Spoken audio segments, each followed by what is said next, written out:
What's a memory that still creeps you out to this day? When I was younger, I woke up with blood gushing down my cheek. I didn't feel any pain, but my face felt wet, so I went down to my parents' room and they completely freaked out. To this day, we still have no idea what cut my face, but I needed 8 stitches next to my eye. We checked the sheets, pillowcases, edges of the bed, everything. Still no idea what caused it. Reply: I have a medical condition where my capillaries occasionally poke through the skin and just bleed. It usually happens on my face. You could have the same thing. It's only happened to me about 3 times, and it's harmless. When I was a young child, I had the same dream every night for years about drowning when a huge wave swept over me and I sank to the bottom. Years later, I had a temporary job delivering mail one summer during college. I saw this old lady sitting on a front porch waiting for me. When I got up there, she looked at me and said in a foreign accent, "You drowned when Oceania sank beneath the waves."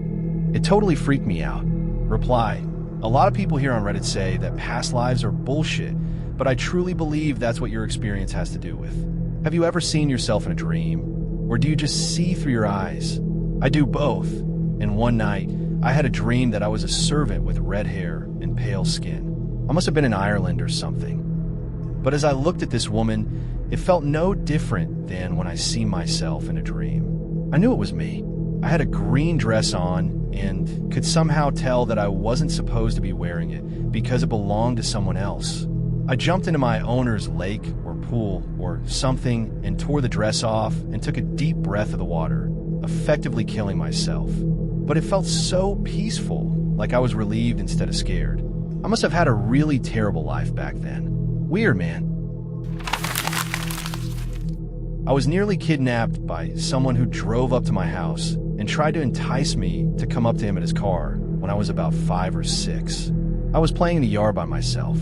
He said he wanted me to show him on a map where a certain street was. He had his car door open and everything. Thank God I went inside to get my mom to help him because he was gone when she and I came back outside. Okay, so this happened to me last summer when I was back at my parents' house during the holidays. It was around 3 a.m. and I was in my room on my computer when I got a call from my sister. Now, that was already a little bit weird since my sister's room is just down the hallway from mine and she could have just come to my room. I went to pick up the phone and the call ended as soon as I reached it. I figured that she wanted to speak with me, so I got up and went to her room. As soon as I reached her door, she started screaming that someone was in the room with her. So I busted in, and of course nobody was there. After she stopped crying, she told me that she woke up and saw a dark shadow just centimeters from her face, and that's when she screamed. So I told her that she had called me. She told me that her phone wasn't in her room and that she had been sleeping. Sure enough, her phone was actually downstairs in her purse. The weird part is that I have a log of her call on my phone, but she doesn't. I've never managed to explain this one. When I was middle school age, around 12, I had a dream about my best friend at the time dying because she was trapped in a fire. The next day, her older sister's ex-boyfriend was caught trying to burn down their house. He was caught before any damage was done to the house. I thought my dream had maybe saved my friend, until years later in our 20s when she died in a wreck, trapped in a burning car. My grandmother swore by this story until her dying day. It was during the war in London, and my dad was a baby. She had been bombed out of her house and was staying with a friend. The friend had set her up in a room on the top floor. Anyway, she was taking my dad upstairs to bed when a figure materialized on the stairs, telling her not to sleep in that room tonight. She immediately went back downstairs and told her friend that she and my dad were sleeping in the sitting room that night. Her friend was annoyed but agreed. That night, a bomb exploded near the house and the roof caved in right on top of my dad's cot. He would have been killed. Reply: I have a very similar story. My grandma was around 7 years old and lived in Germany during World War II. Her town was getting bombed regularly. One day, her little brother kept crying and begged to stay in their neighbor's house for the night. Her parents were okay with it, and they went to stay with the neighbors. That night, a bombing run came through and their house was completely destroyed. It's crazy how close I was to not existing. When I was 13, my grandmother was dying of cancer, and my mother and I stayed at her house and took care of her during her last few weeks. One night at 3 a.m. or so, my mother ran into my room and told me that my grandmother, who was by this time completely bedridden, had entered my mother's room, woken her up, and then walked out of the room. There was no creepiness at the time, just a genuine concern for what my grandmother could possibly be doing up at 3 a.m. when she was literally days away from dying. We ran into her room, and sure enough, she had passed away. Obviously, given the shock of my grandmother dying, my mother and I didn't sit around chatting about how weird the whole experience was. But months, or perhaps even years later, I asked her about that night, and she has no memory of telling me that my grandmother was up and walking around the house. She doesn't even remember what woke her up or why she woke me up. It gives me shivers just writing about it. When I was about 12, I was sleeping on my trampoline with a friend, and we heard the bushes move behind us. We flashed our flashlight toward the bushes, and a mountain lion was lying there, stalking us. I have never run so fast in my life. There was a local kid a few years back who would have dreams about a World War II pilot that was shot down somewhere in the Pacific. In the dreams, he was the actual guy. Really weird stuff. He knew everything about the guy. The ship's name, the pilot's call sign, his best friends, his sister's names. He could even recall conversations that the dead pilot had with his buddies. I think 60 Minutes or something like that did a special on him and checked all the information the kid had about the pilot, and it matched up perfectly. The kid had never read or watched anything about World War II before. The kid's dad wrote a book about all this stuff. Really interesting and creepy. This is from the very first comment I made on Reddit. It was pretty creepy and somewhat disturbing. When I was 15 or 16, my 3 or 4-year-old sister drank some green nail polish remover she got from the bathroom sink. It looked like mouthwash, we guess. She was imitating our parents. Our neighborhood pharmacy had an assistant rush over some Ipecac and something else. Maalox, maybe I don't. No. While we were waiting, she was on the bathroom floor in pain when she told us. I drank some green stuff and died one time. My husband ran off with a girl, and I got sad and drank some green stuff and died. My girls were crying and sad when I died. We were freaked out. My sister is fine now. In summary, my 3 or 4-year-old sister told us about her suicide in a previous life. Not all that scary, but relatively creepy. A couple of friends and I were at the annual fair held at a local park one year. Being 14-year-old girls, we thought we would be cool and separate from the large crowd at the fair by walking along a rather long walking trail that starts at the fairgrounds and travels on for a few miles. Well, it was late in the evening and the lighting was bad. We were sitting at the entrance of a tunnel, which sat at the top of a secluded hill, when a lady with a baby approached us. She asked us if we knew a man who was standing at the bottom of the hill near a bench, looking in our general direction. We told her we didn't, and her response was, "Well, he's been following you for a while. I don't know what he's up to, but you should be careful." Needless to say, we got out of there fast and headed back to the fair. When I was 18, my grandfather was having heart problems. I would wake up every morning and go to his house to see him. I would just talk to him, help him around the house, and watch TV with him. He had been really lonely since my grandmother died 3 months earlier. I will never forget this moment. It was June 7th. I arrived at his house, and my grandfather had the biggest smile on his face. I was so happy to see him smiling. He looked at me and said, "Guess what? I'm going to go see my wife in 2 days." At the moment, I thought my grandpa had lost it. Believe it or not, my grandfather died 2 days later in his sleep. The thought of it is scary, creepy, and disturbing. It's like he knew he was going to die in 2 days. On a side note, the last 2 days he was alive, he was smiling and peaceful. I can't explain it. It felt like he knew something we don't know. Reply. One of my best friend's grandmother died of a heart attack. She was standing in her kitchen doing dishes or something, and some horrible tragedy was on the news. My friend doesn't remember what it was, and her grandma sighed and said, "I just want to go home." then fell over backwards dead.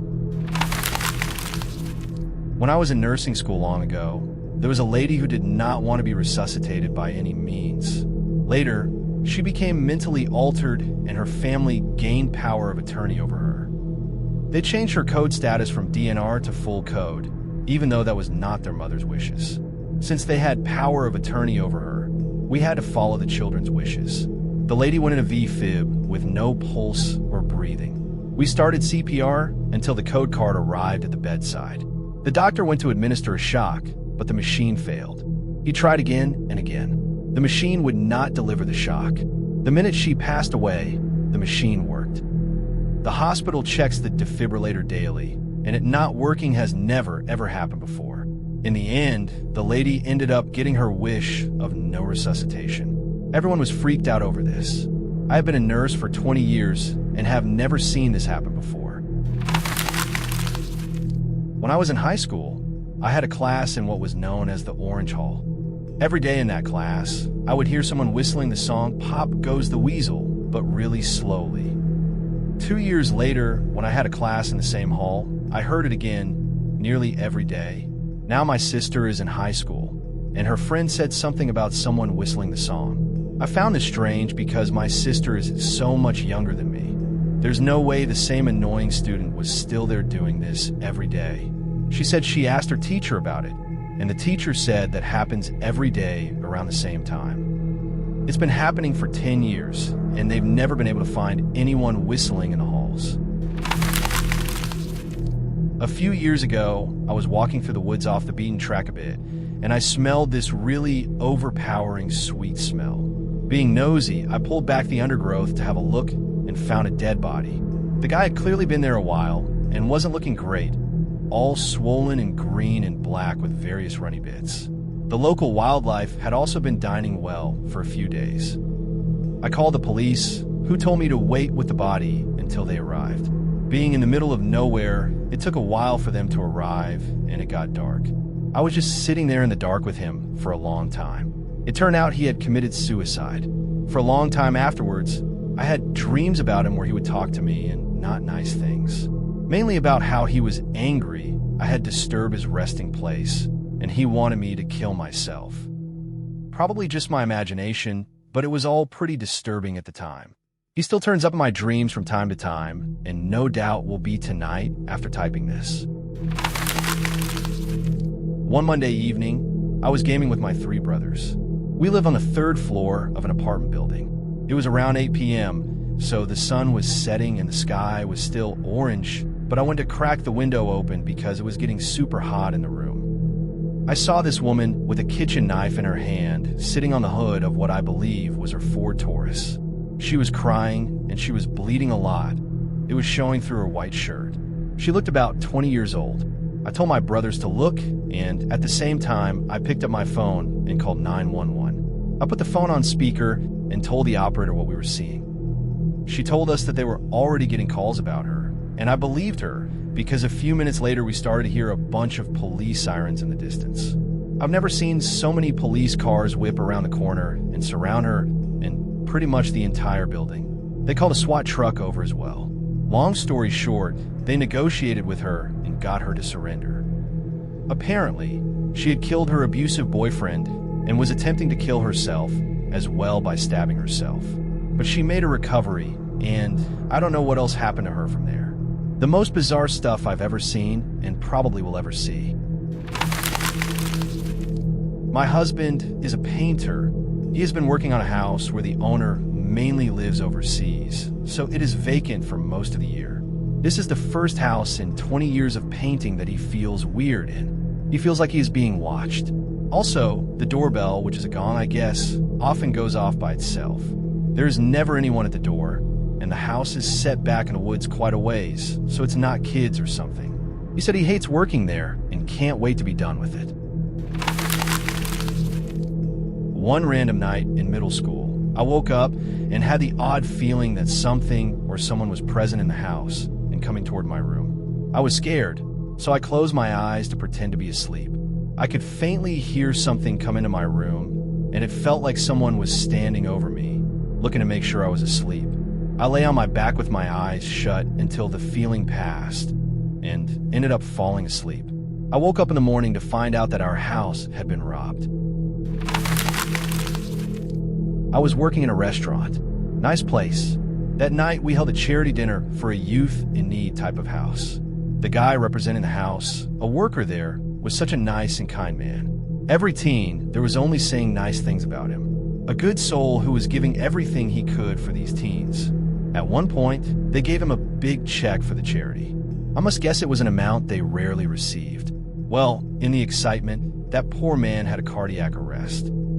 He dropped right there on the stage, check in hand. He couldn't be brought back. He died. Seeing this was already bad enough, but the kids everywhere in the restaurant screaming and crying for hours after. Haunting.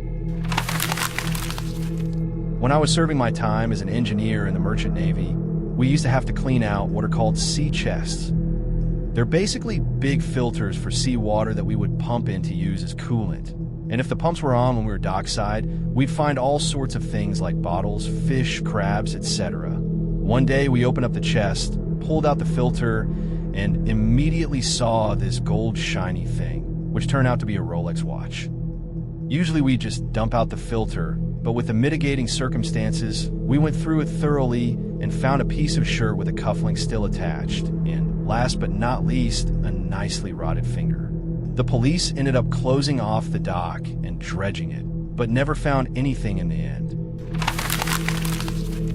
My brother, after his overdose. Dude looked like a translucent bluish-red color, covered in his own puke, jaw clenched shut. My dad and I thought he was dead, but we worked on him anyway. I'm pretty sure I chipped some of his teeth, prying his mouth open. I cleared his airway. My dad and I traded compressions until he sent me outside to flag down the ambulance. And that fucking goober survived. He's been sober from hard drugs for over 7 years. Sober from drinking for over 5 years. 2 beautiful daughters and a wife. When Grandpa died, almost all the family was with him, gathered around his bed. He was 98, and we were waiting for the doctors because he was suffering. On the nightstand, we had put some candles. Just a few seconds after he died, the candle flames started burning so intensely. The height was like 10 times bigger. It lasted about 10 seconds before the flames came back to normal size.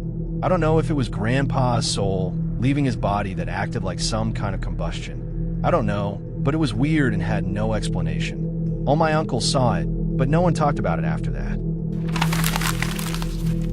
It wasn't what I saw, but what I heard. I lived down the street from our town's cemetery.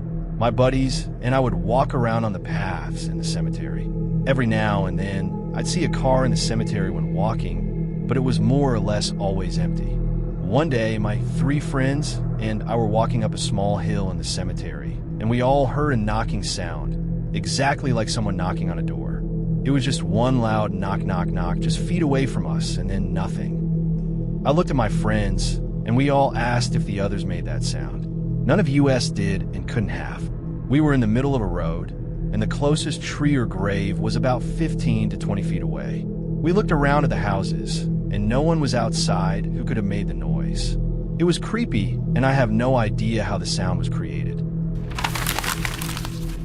I was at a stoplight, waiting to make a left turn. There are 2 turning lanes. I am in the inner lane, and another car is in the outer lane. The light turns green. As I'm turning, the car in the outer lane speeds up and makes a U-turn, but loses control and is about to hit me. Bracing for impact, I honked at the car and slammed the brakes in hopes of minimizing the collision. I feel a cold splash from the iced tea I had in the cup holder and look down. When I look up, the light is still red, and my car and the other car are still waiting behind the traffic white line. When it turns green, I don't press the gas pedal, and sure enough, the car in the outer lane speeds up and almost hits the inner cement island trying to correct the U-turn. As I wait, I look down and my tea is spilled all over. I don't know what or how it happened, but it freaked me out for days. I have no explanation for what happened. Needless to say, I now drive further to avoid that left turn. I've told this story in more detail before, but one day my husband and I lost somewhere around 6 to 7 hours of time while driving. The The car's engine cut out in the middle of nowhere east of the Cascades. The car restarted fine after about 15 minutes, and we kept going. Then we noticed the light was fucking weird and wrong. Like reddish and dim. It was many, many hours later than we expected. There is no chance I stood in the sun outside the car for hours on end. I'd have been crispy fried. It was nearly 100 degrees during the day.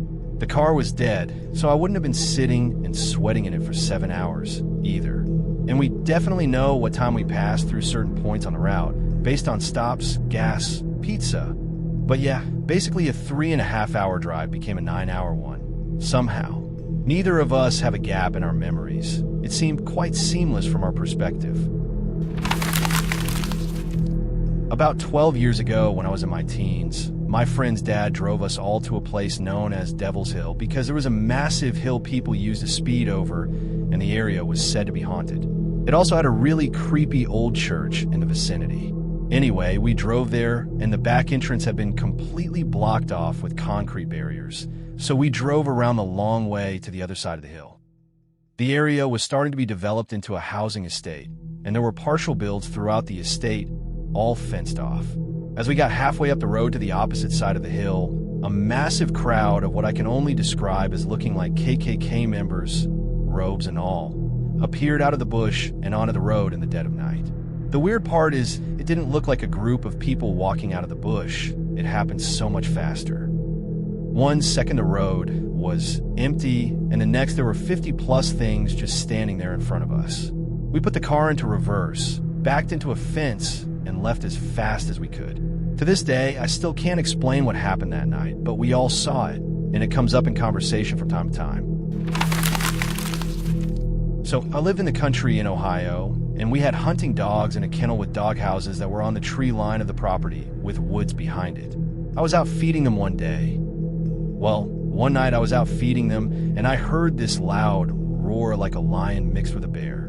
The dogs all laid down and started crying out. Then I saw the cage get smashed in from behind, and it looked like this black thing swiped across the fence. I ran, and my brothers came out with guns. We checked the woods and the kennel. There were 2 spots where the chain link was cut across like something out of an anime, but nothing was there. The dogs wouldn't come out of their dog houses. They were trained hunting dogs that didn't run from anything, and they were scared shitless. I stopped going in the woods at night after that. Once, when I was maybe 12 years old or so, I was asleep in my room in the dead of night when I awoke suddenly. I'm not sure what startled me awake, but once my eyes were open, I saw my open window to the left of me was filled to the brim with the image of my mother's face, as though superimposed on the window itself, grinning the most ghoulish and horrific grin I've seen before or since. I screamed at the top of my lungs with my eyes shut tightly for my parents down the hall. As I screamed the reason for needing their help, my mother apparently turned to my father and muttered sleepily, "You go, I don't want to see myself." Therapists are stumped, as am I. My mother has been unbothered by it since, and there ends my story. I was camping with my family somewhere, and this is truly my only memory from that trip. It was so traumatic. I'll start by saying it wasn't supernatural or unexplained. It was just a terrifying moment. I went with Mom hunting for good firewood kindling. She found this big, huge, rotten stump, perfect for starting a fire, and she hit it with a really heavy stomp, crumbling a third of it. A moment passed, and then she turned to me and screamed, "Run." I never heard her so afraid, so I took off running, and I just heard her screaming, not in fear, in pain, but she kept telling me, "Keep running, get your dad." So I went as fast as my little legs could take me. The stump had been full of bees or wasps. Couldn't tell you for sure. She got stung so badly that Dad had to call the ranger office and have her checked out by a paramedic. I didn't get a single sting. Mom probably saved my life. I don't think my tiny body could have dealt with all that. I don't remember exactly how young I was at the time, but it was really young. At the time, my parents both worked full-time, and my very old grandmother lived with us and took care of me during the day. I was an only child at that time. We lived in flats. Throughout the day, grandmother would take long baths, and I'd be seated in front of the TV until she got out and played with me. This one time, she took much longer than usual. At some point, after calling out to her and getting no response, I went to the bathroom door and knocked. When she didn't come out, I went in. She was submerged to her chin. Her body was twisted. Her face was so contorted it looked like she was in agony. Her lips were completely skewed to one side of her face, and her eyes were, I don't know, just blank. I don't remember what happened next.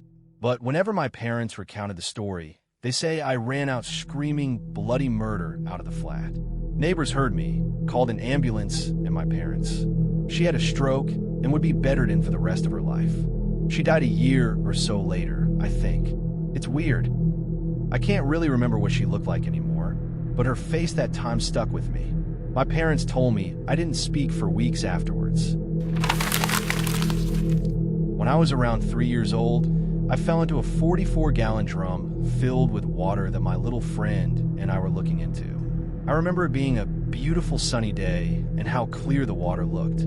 Apparently my friend somehow pulled me out after I fell in, but honestly, I don't know how another 3-year-old could do it. I don't remember anything else about it. I'm not sure where Mom was. Dad was at work. For years, I had nightmares about rust-colored clouds ballooning up, dark, rusty clouds. It took me 30 years before I realized it was the rust being stirred up by me trying to get out of that drum.